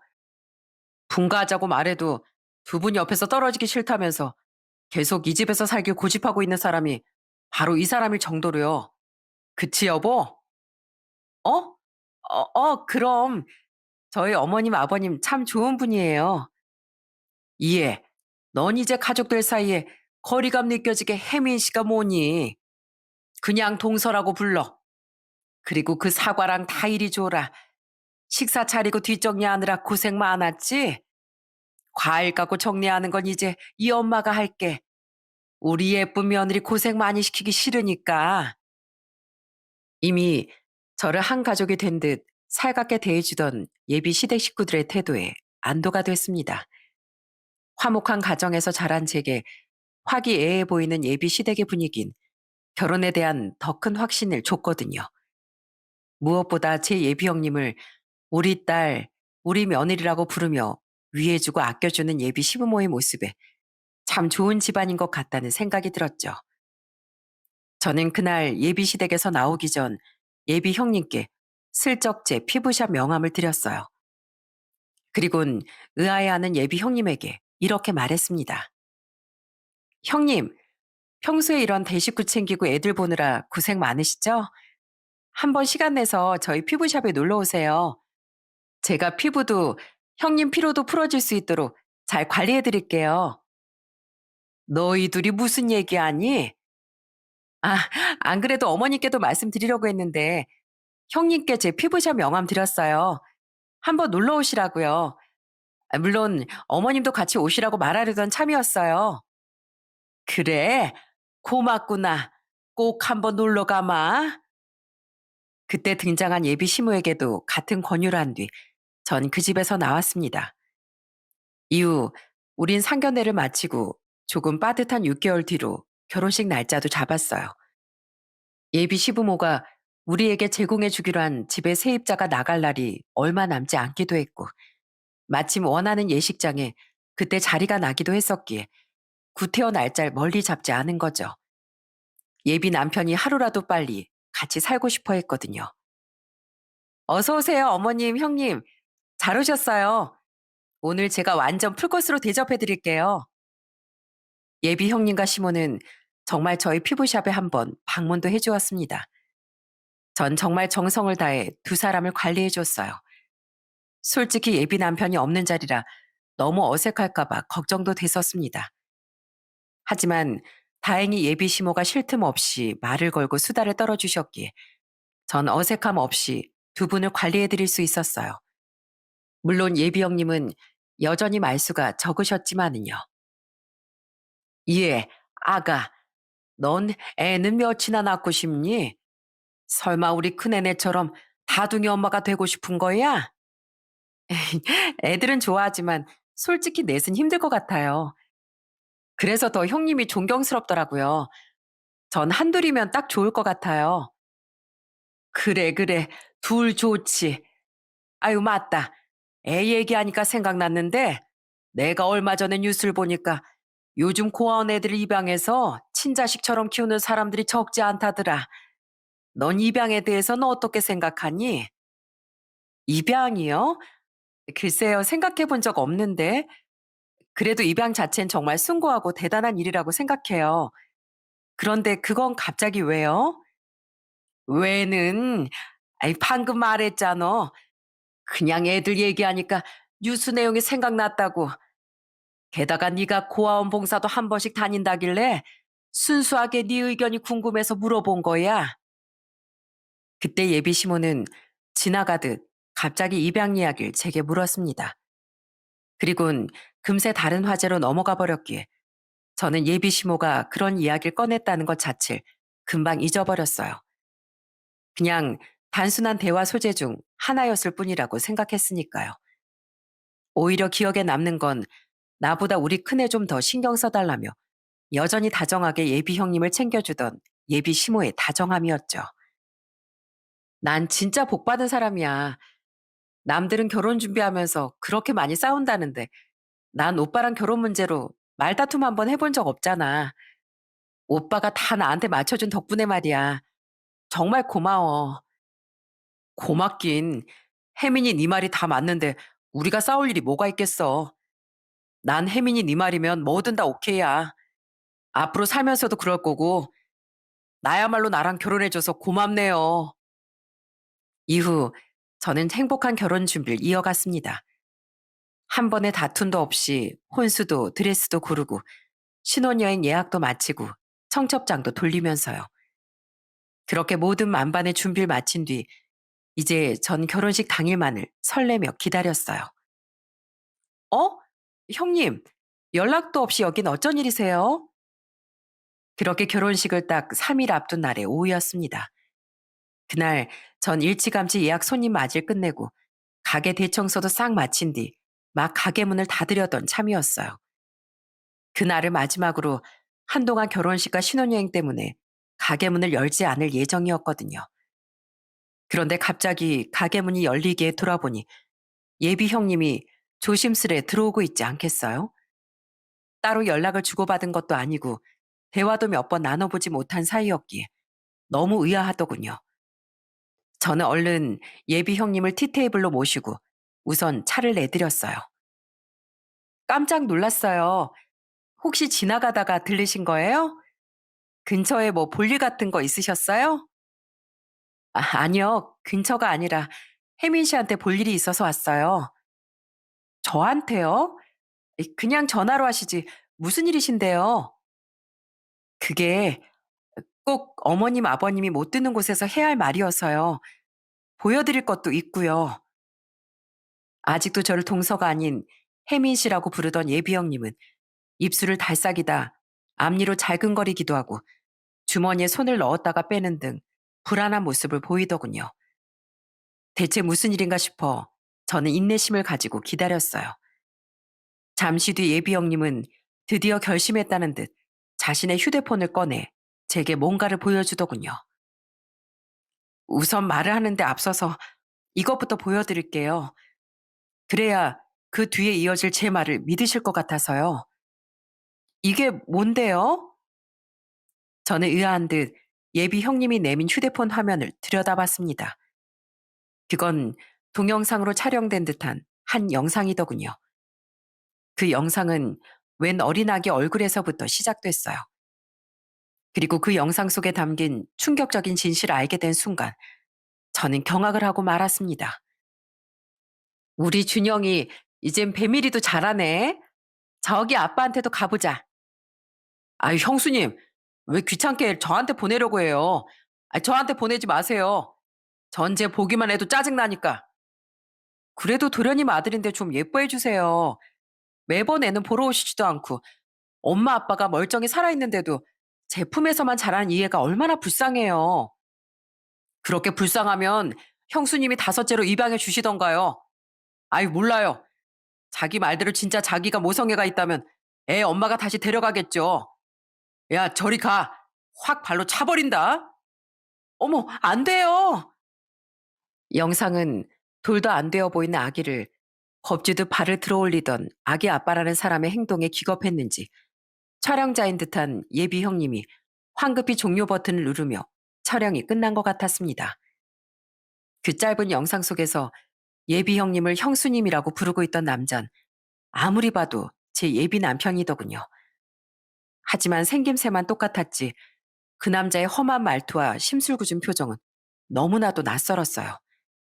게다가 아직 저와 결혼도 전인 사람이 아기 아빠라니 대체 이게 무슨 상황인지 너무 어리둥절했습니다. 한편으론 뭔가 잘못됐다는 강하고 불안한 예감이 들더라고요. 형님, 대체 이게 아빠라뇨? 홍석이 오빠한테 애가 있었어요? 전 그런 말 못 들었는데. 아니, 그리고 애초에 이 사람이 제가 아는 그 홍석 오빠가 맞아요? 제가 아는 오빠는 험한 말 한마디 못하고 인상 한번 찡그리는 일이 없던 사람이었다고요. 너무 늦게 찾아와서 미안해요, 혜민 씨. 근데 이게 바로 저희 도련님의 본 모습이에요. 3살배기 아들이 도련님에게 있는 것도 맞고요. 전 오늘 저희 도련님하고 저희 식구들의 실체를 폭로하려고 이렇게 찾아온 거예요. 혜민 씨 지금 계속 속고 있었던 거예요. 저희 도련님 지금으로부터 2년하고 조금 더 전에 이혼했어요. 제 조카, 그러니까 영상 속 도련님 아들이 태어난 지 얼마 안 됐을 때예요. 2년이면 저랑 막 만나기 시작했을 때잖아요. 맞을 거예요. 저희 도련님 그 어린 갓난을 저희 집에 팽개쳐두고 대놓고 여자 만나러 다닌다고 말했었거든요. 이제 막 이혼한 사람이 말이에요. 아마 그 희생양이 혜미 씨였던 것 같아요. 예감은 곧 확신이 되더군요. 예비 형님은 제게 너무도 충격적인 진실을 알려줬어요. 그러니까 제 예비 남편은 이혼을 하자마자 절 꼬셔서 만나기 시작했던 거예요. 그것도 부모의 손길이 간절히 필요했던 자신의 아들은 자기 부모와 형수에게만 맡겨둔 채로요. 그리고 예비 시댁 식구들은 그 진실을 모두 저에게 숨겼던 거죠. 하지만 그 충격적인 이야기는 시작에 불과했습니다. 혜민 씨는 지금까지 저희 도련님하고 시댁 식구들의 가식에 속은 거예요.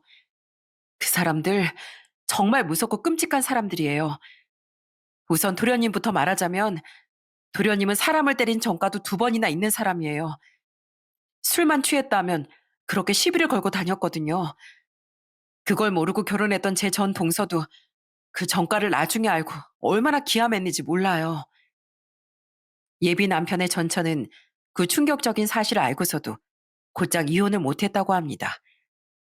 이미 뱃속에 아이가 있었기 때문에 말이죠.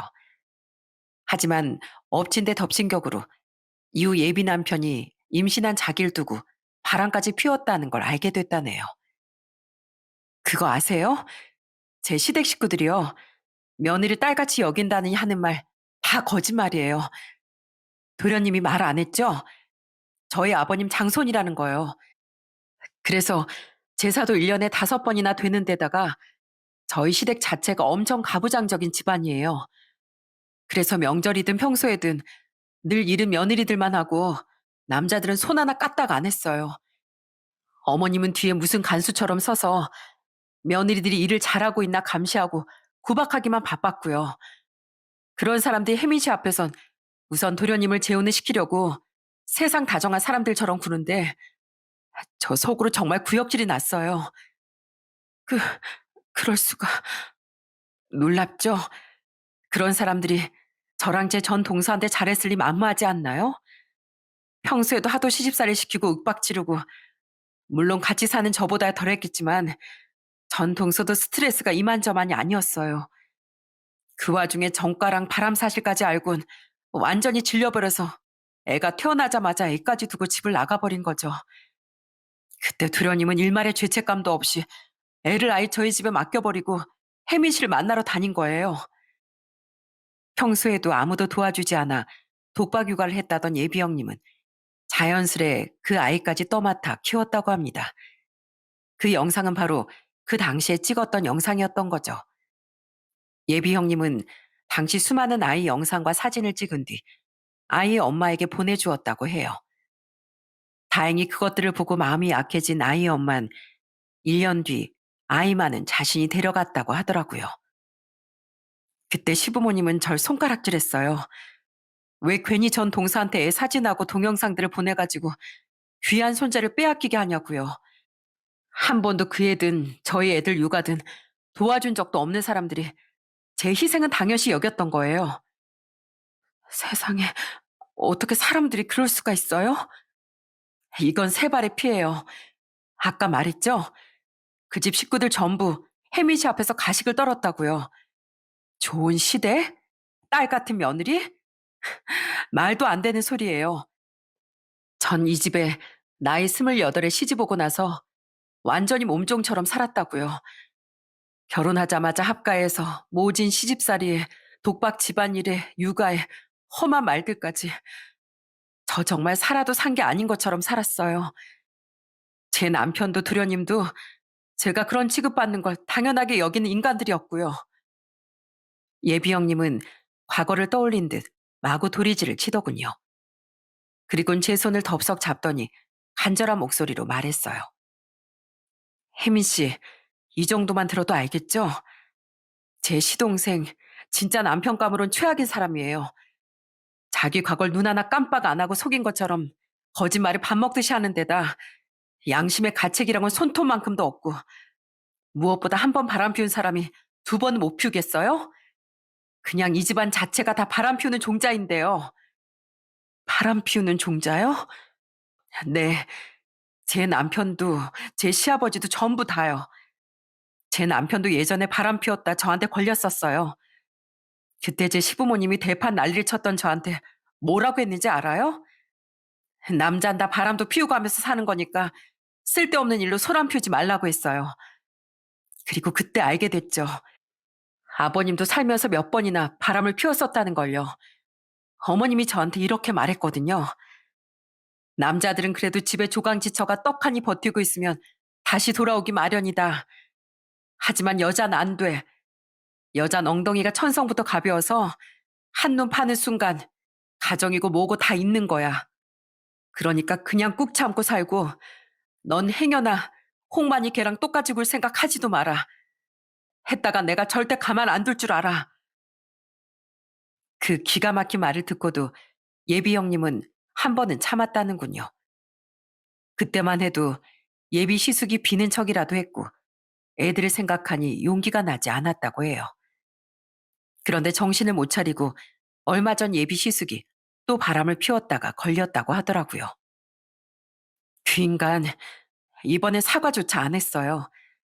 이번엔 그냥 술집에 가서 술집 여자랑 좀 논 것뿐이라는 말을 변명이랍시고 내세우면서요. 그 모습을 보는데 제 남편하고 그 집안 그 모든 걸 참고 있는 내 자신한테까지 환멸이 났어요.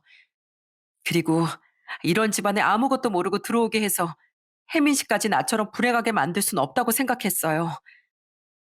그래서 절 찾아오신 거라고요? 이제라도 다 알고 도망가라고요? 네, 계속 말해주고 싶은 마음은 굴뚝 같았는데 시댁 식구들이 무서워서 저 차마 찾아오지 못했었어요. 그러다 너무 늦게 찾아와서 정말 미안해요. 지금이라도 늦지 않았으니까 얼른 도망치세요. 그 사람들 나중에 눈치 보다가 제 전 동서한테 애를 다시 뺏어와서 혜민 씨한테 떠맡길 생각도 하고 있어요. 귀한 이씨 집안 손자니까 꼭 다시 데려와야 한다면서요. 저번에 입양 어쩌고 하던 거 있죠? 그거 다 그때를 노리고 물어본 걸 거예요. 그제야 몇 달 전 사람 좋은 웃음을 지으며 제게 입양에 대해 물었던 예비 시모의 말이 떠오르더군요. 정말 두 팔에 소름이 오소소 돋았죠. 이미 그 집안에서 도망칠 생각이야 당연히 하고 있었지만 저는 경악스럽고 궁금한 마음에 물었어요. 그런데 형님은 왜 그걸 다 참고 살았던 거예요? 왜 그딴 집안에서 애는 또 넷이나 낳고 사셨어요? 왜 진즉 뛰쳐나오시지 않고요? 제 물음에 예비 형님은 눈물을 또로록 흘리더군요. 그리곤 제가 건넨 휴지로 눈물을 잠시 닦은 뒤 후회스럽다는 듯 다시 말을 시작했어요. 사실 전 보육원 출신이에요. 그래서 결혼하니까 가족이 생겨서 너무 기뻤고 어떻게든 겨우 생긴 가족을 지키고 싶었어요. 더 이상 혼자 싫었으니까요. 그리고 무엇보다 처음엔 도련님을 제외한 나머지 식구는 지금 같진 않았어요.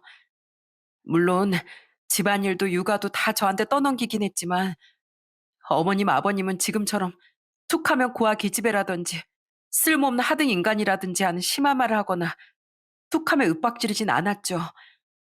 그리고 지금은 절 식모보듯 하고 한 번씩 손찌검같이 하는 남편이 그때만 해도 저에게 따뜻하게 굴어줬어요.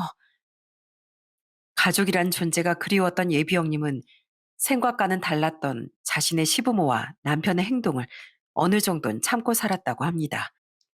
그런데 예비 형님이 딸만 둘을 낳으며 예비 시부모로부터 점점 형님을 막대하기 시작했다더군요. 그 집안 아들을 정말 귀하게 생각하는 집안이거든요. 딸만 낳았던 제가 갈수록 더 못마땅했던 거죠. 그래도 그 시집살이를 견디던 저한테 어느 날인 시부모님이 이런 약속을 해주더라고요. 만약 아들을 낳아주면 자신들이 분가도 시켜주고 평소 제 꿈이었던 카페나 식당도 차려주겠다고요. 전 제 장사를 해보는 게 소원이었거든요. 아마 어머님 아버님은 제가 더 이상 애를 낳지 않을까봐 그런 제안을 했던 것 같아요. 예비 형님은 아들만 낳으면 훨씬 나아진 삶을 살 수 있을 줄 알았다고 하더군요. 아직 예비 시숙도 가끔이나마 따뜻하게 굴던 때였으니까요. 그래서 꾹 참고 살며 셋째를 낳고 마지막엔 드디어 넷째로 아들을 낳았던 거예요. 그런데 뛸 듯이 기뻐하던 예비 형님과 한 약속을 예비 시모모와 시숙은 완전히 모른 척을 했다네요. 그리고 이젠 필요했던 아들도 낳았겠다. 대놓고 구박하고 부려먹기 시작한 거죠. 예비 형님이 대들기라도 하려고 치면 그래서 네가 우리 아니면 갈 곳이 어디 있는데? 고아 기집애 며느리로 받아주고 먹이고 재워줬으면 감사한 줄이나 알아야지. 아무튼 못 배운 애라 그런지 애가 경우가 없어. 하며 가스라이팅을 일삼은 겁니다. 자신의 이야기라며 예비 형님은 자신이 바보 같았다는 걸 잘 알고 있다고 흐느꼈어요. 전 배운 것도 별로 없고 평생 이리 치이고 저리 치면서 사느라 도움 청할 친구도 없었어요. 그래서 바보같이 그 집에서 가스라이팅까지 당하면서 살아온 거예요. 그래도 저도 사람이니까 너무 힘들어서 뛰쳐나갈까 하는 마음도 먹었었어요. 그런데 애 넷을 현실적으로 혼자 키우기엔 너무 버거울 것 같아서 끝낸 엄두도 안 나더라고요. 지금 그 집에 있으면 적어도 애들이 금전적으로 힘들 일은 없을 테니까요. 하지만 이젠 저도 너무 지쳐서 도망치고 싶은 마음이 굴뚝 같아요. 예비 형님은 예비 시숙의 두 번째 바람을 알고 이번엔 정말 이혼을 하려고 했다고 합니다. 그런데 그때 예비 시모가 처음엔 뭐 이런 걸 가지고 이혼하냐고 하더니 나중엔 이런 말을 했다네요. 그럼 애들은 놔두고 가라. 네가 거부해봤자 비싼 변호사 선임해서 양육권 다 빼앗아오면 그만이야. 너한테 당장 애들이랑 살 집이 있니? 돈이 있니? 네가 현실적으로 우리 아들보다 조건이 나은 부분이 하나도 없는데 법원이 누구 편을 들어주겠어? 예비 형님은 자신의 애들이 없으면 못 산다고 흐느꼈습니다. 아이들은 자신의 전부나 마찬가지라면서요. 무엇보다 그런 엉망인 집에 우리 애들 절대 못 두고 와요.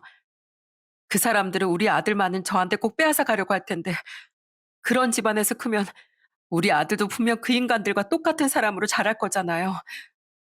그런데 수중에 돈 한 푼 없는 제가 어떻게 비싼 변호사 선임할 그 사람들한테 이길 수 있겠어요. 저도 마음은 정말 이혼하고 싶어요. 제가 도와줄게요, 형님.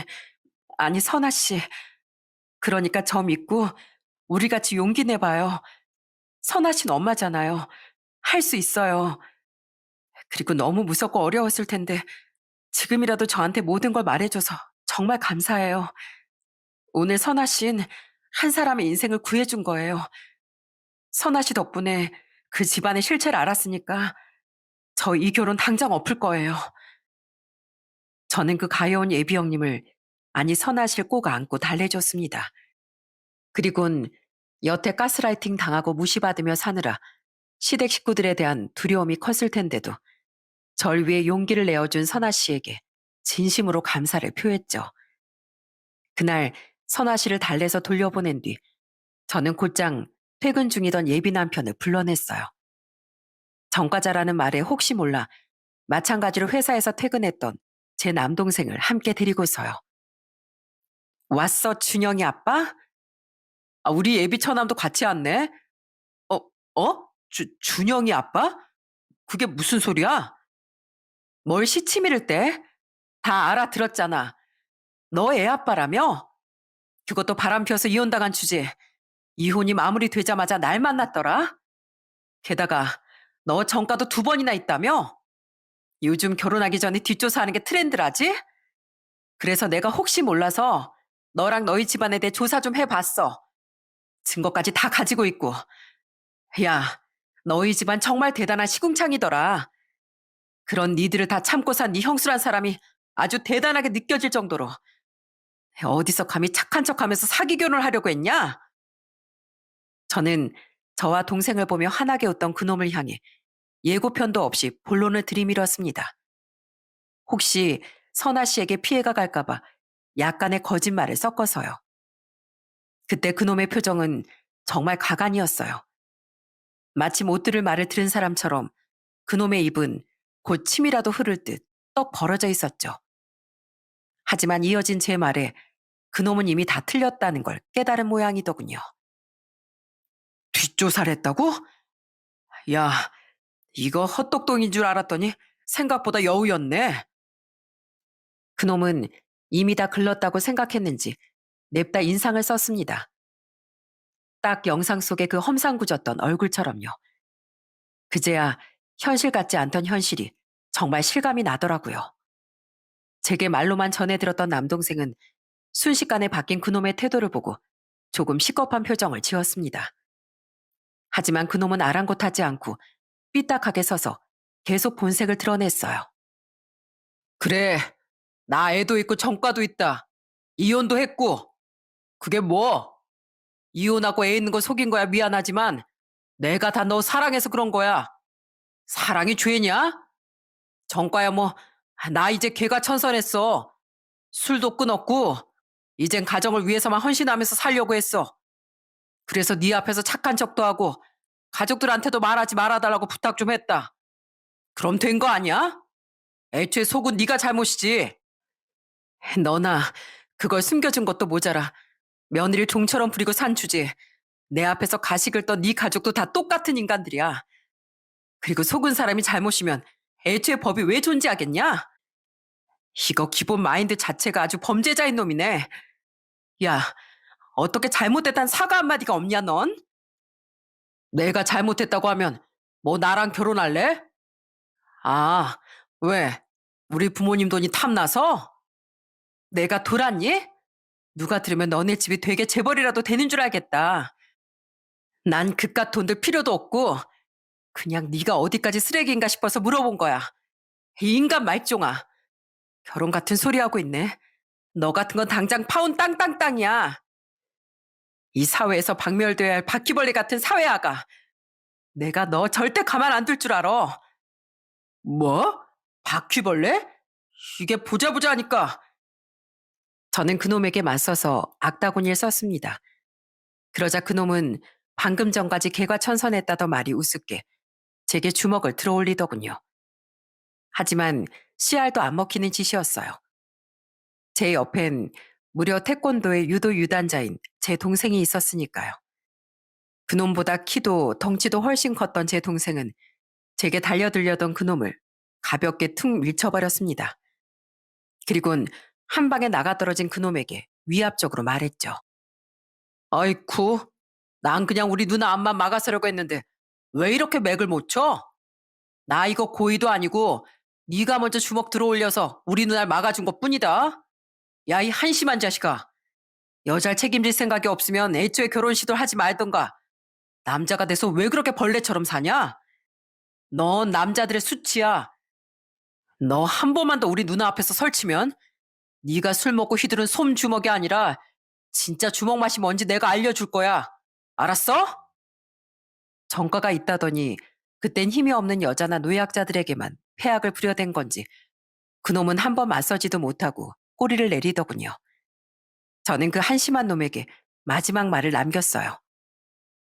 세상에 하고 많은 사회악들이 있다지만 남의 인생을 우습게 알고 짓밟는 너나 너희 가족들은 단연코 최악일 거야.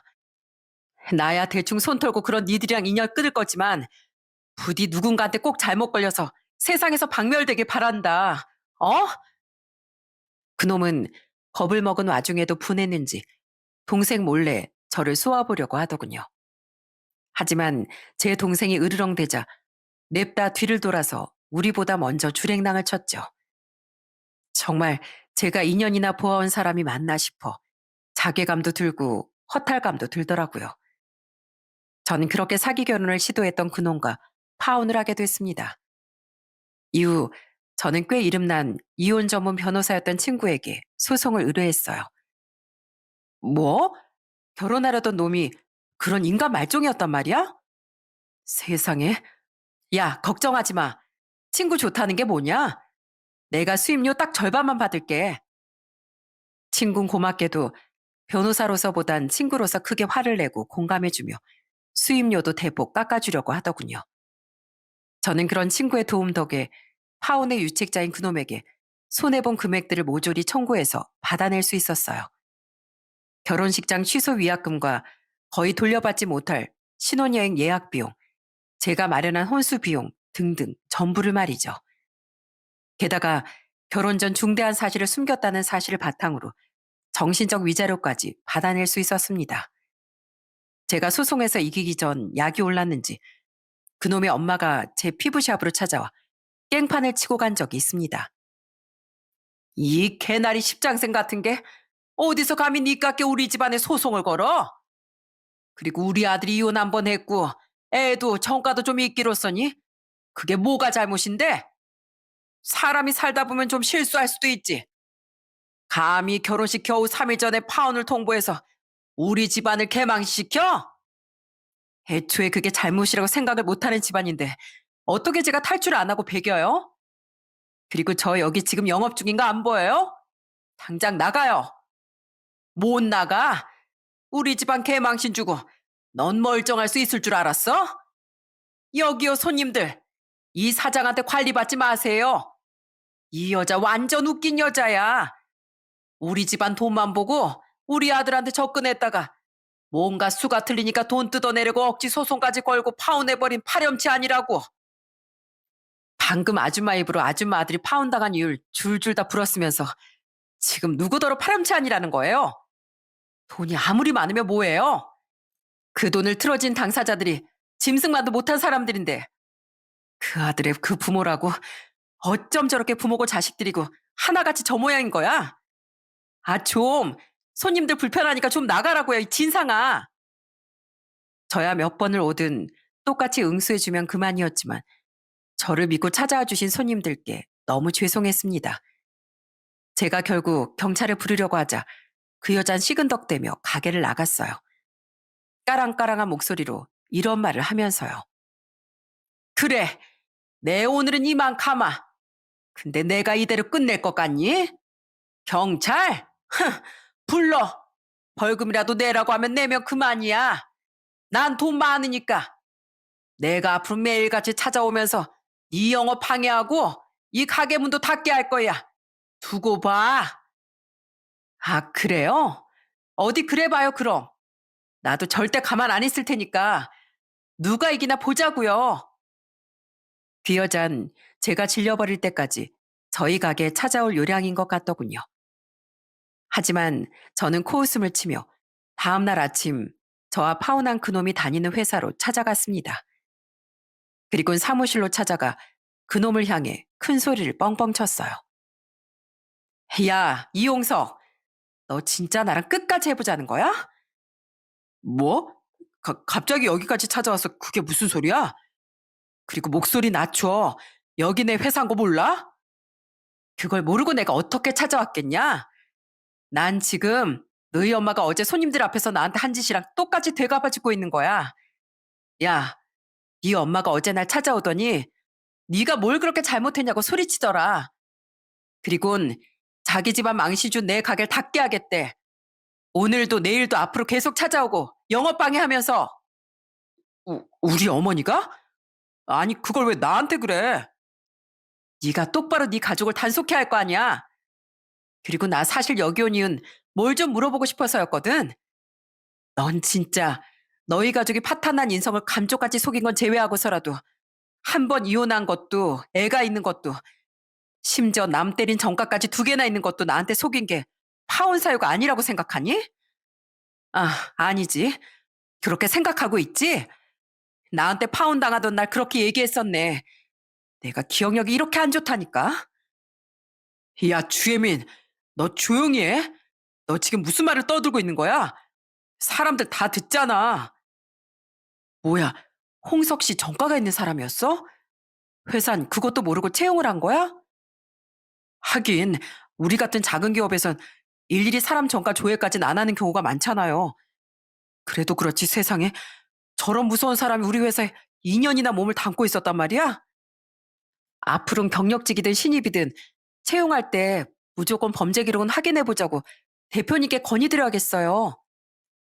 근데 홍석 씨 진짜 웃긴다. 우리한텐 여자가 바람나서 자기 쪽에서 파혼 통보했다더니 순 거짓말이었네. 저는 일부러 폭로가 아니라 그놈에게 진짜 따져 물으러 간 것처럼 눈을 동그랗게 떴습니다. 제 말을 듣고 이혼 후 이직한 회사였기에 그놈의 이혼 사실도 실체도 전혀 모르고 있던 회사 직원들은 엄청나게 수군거렸죠. 들어보니 그놈은 파혼 사유 또한 숨 쉬듯이 거짓말을 해댄 모양이더라고요. 솔직히 그놈의 실체를 진즉 회사에다 퍼뜨리고 싶었지만 저는 혹시 모를 제 신변의 위험을 위해 꾹 참고 소송만 걸었습니다. 하지만 너무 괘씸한 그놈 못 치는 행동에 저도 이판사판으로 나가버린 거예요. 그놈이 생각보다 좋은 연봉으로 이직을 잘했다면서 연애 초에 굉장히 좋아했던 모습이 생각나서요. 아니나 다를까 그놈은 얼굴이 벌개져선 저에게 소리를 빽 지르더군요. 너 지금 우리 어머니 때문에 여길 보복성으로 찾아온 거지? 이게 명예훼손이야. 몰라? 훼손될 명예가 있긴 하냐? 그리고 이게 고소가 된다면 나도 네 엄마부터 고소할 거야. 말했지? 어제 손님들 다 있는 데서 날 모욕하고 내가 알리고 싶지 않았던 개인사도 떠들어댔다고. 그리고 나가기 전엔 절대 가만 안 두겠다느니 망하게 하겠다느니 하면서 겁박까지 한 거. 그거 내가 다 몰래 녹음도 해놨거든? 어디 똑같이 진짜 지저분하게 싸워볼래? 너 이 개싸움 하기 싫으면 좋은 말 할 때 네 엄마 네가 잘 단속해. 난 진짜 더러워서라도 니들 가족이랑 더 이상 안 엮이고 싶으니까. 저는 사람들의 수군거림에 고개도 제대로 들지 못하고 이를 갈던 그놈을 강렬하게 째려봐준 뒤 그 회사를 나왔습니다. 솔직히 겁도 났지만 이대로 그놈 오친에게 당해준다면 저를 더 우습게 알 것 같아 먼저 선방을 날려버린 거죠. 그 뒤 다행히 그놈 오친이 또 절 찾아오는 일은 없었어요. 실체와 정가 사실이 폭로된 그놈이 지금껏 그 회사에서 잘 붙어 있는지 아니면 잘렸을진 잘 모르겠습니다. 또 엮이면 눈이 진짜 돌아버린 그놈이 제게 무슨 짓을 할지도 모른다고 생각했기에 그 집안엔 관심 끄고 얼씬도 안 했거든요. 아무리 복수한다고 한들 제 몸이 성하지 못하면 아무 소용 없는 일이니까요. 선아 씨, 이혼 축하해요. 이젠 진짜 새 인생을 살게 되셨네요. 감사해요, 혜민 씨. 좋은 날인데 괜히 주책맞게 눈물이 다 나네요. 이게 다 혜민 씨 덕분이에요. 한편 전 선아 씨에게 은혜를 갚았습니다. 선아 씨가 제게 모든 진실을 얘기해 준 그날 했던 말처럼 정말 선아 씨 이혼을 제가 도와준 거죠. 사실 제 변호사 친구가 수임료를 깎아준다고 했을 때 전 거절하면서 오히려 수임료를 훨씬 더 많이 얹어줬어요. 그리곤 이런 부탁을 했습니다. 내가 말한 내 인생을 구해줬다던 선아 씨 알지? 더 필요하면 얼마든지 나한테 수임료 더 받아도 되니까 그분 좀 도와주라. 주위에 도와줄 가족도 친구도 없는 분이라 애들을 빼앗길까봐 그분 도망도 못 치고 있대. 내가 돈을 대줬다고 하면 부담스러워 하실지도 모르니까 그냥 내가 소개해준 사람이니 무료로 도와준다고 거짓말 좀 해줘. 만약 이게 기존 수임료보다 많다고 해도 돌려줄 필요 없어. 그냥 진짜 내 친구 일이다 생각하고 꼭 힘 좀 많이 써주라. 부탁해. 친구는 제 말에 역시 자신이 친구 하나는 잘 뒀다는 부끄러운 칭찬을 해주더라고요. 착한 척 하는 것이 아니라 저는 그렇게라도 꼭 은혜를 갚고 싶었거든요. 또 한편으론 선하실 진심으로 연민하는 마음에 그런 행동이 우러나기도 했던 거죠.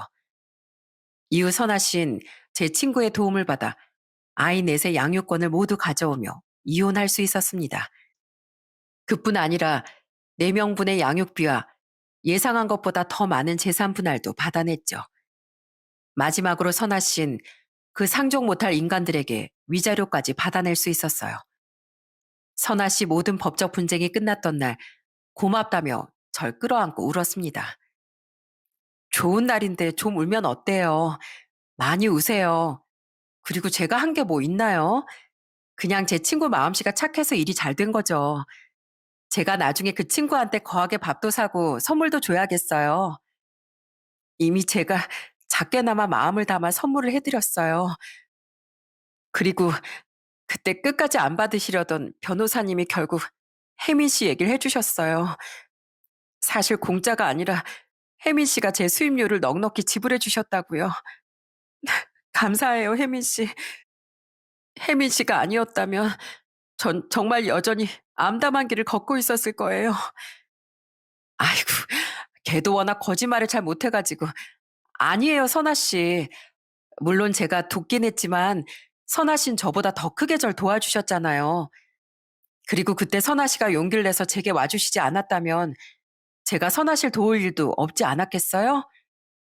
그러니까 결국 스스로의 손으로 선아 씨와 선아 씨 아이들의 인생을 구한 건 바로 선아 씨 자신이에요. 앞으로는 그런 자신을 믿고 애들하고 꼭 씩씩하게 사세요.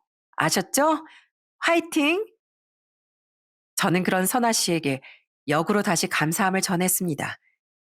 그리곤 힘겹게 그 집안을 탈출한 제 은인에게 아낌없는 응원의 마음을 함께 전해주었죠. 그렇게 소란스럽던 파혼 소동이 긴 시간을 지나 끝이 난 뒤 지금 전 잘 살고 있어요. 잠시 인생에 찾아왔던 악몽은 잊어버리고 피부샵 운영을 열심히 하면서요. 주위 친구들이나 제 사정을 아는 단골 손님들은 똥 차는 벤치로 있는 거라며 제게 소개팅을 시켜주려 하기도 합니다. 하지만 전 당분간은 남자를 만날 생각이 없어요. 슬프게도 사람에 대한 불신이 아직 제 안에 남아있거든요. 그래도 세상엔 좋은 사람이 훨씬 많다는 사실을 잘 알고 있으니 언젠간 이 마음 또한 극복해낼 수 있으리라 믿고 있네요. 선아 씨, 잘 지내고 있죠? 요즘 식당 장사는 잘 돼요? 애들은 잘 지내고요? 이제 어느 정도 자리는 잡은 것 같아요. 애들이야 뭐 천방지축이어도 잘 지내고 있고요. 혜민 씨도 잘 지내죠? 선아 씨와는 꽤 자주 연락을 하며 지내고 있습니다.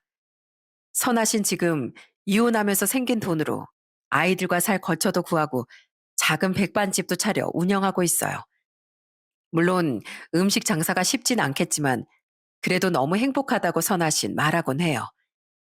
처음 봤을 때 지치고 어둡던 표정은 온데간데 없이 지금은 반짝반짝 빛나는 선아 씨 얼굴을 보면 제가 다 기뻐지곤 하더라고요. 앞으로 전 제 행복만큼이나 너무 힘든 인생을 살았던 선아 씨의 행복을 간절히 바라며 살 생각입니다. 그리고 이런 특별한 인연으로 만난 선아 씨에게 부족하지만 힘들 때 의지가 될 수 있는 친구이자 동생으로서 남아있고 싶어요. 선아 씨가 제 인생을 구해줬듯 저도 선아 씨의 외로운 마음을 그렇게라도 지키며 구해주고 싶으니까요.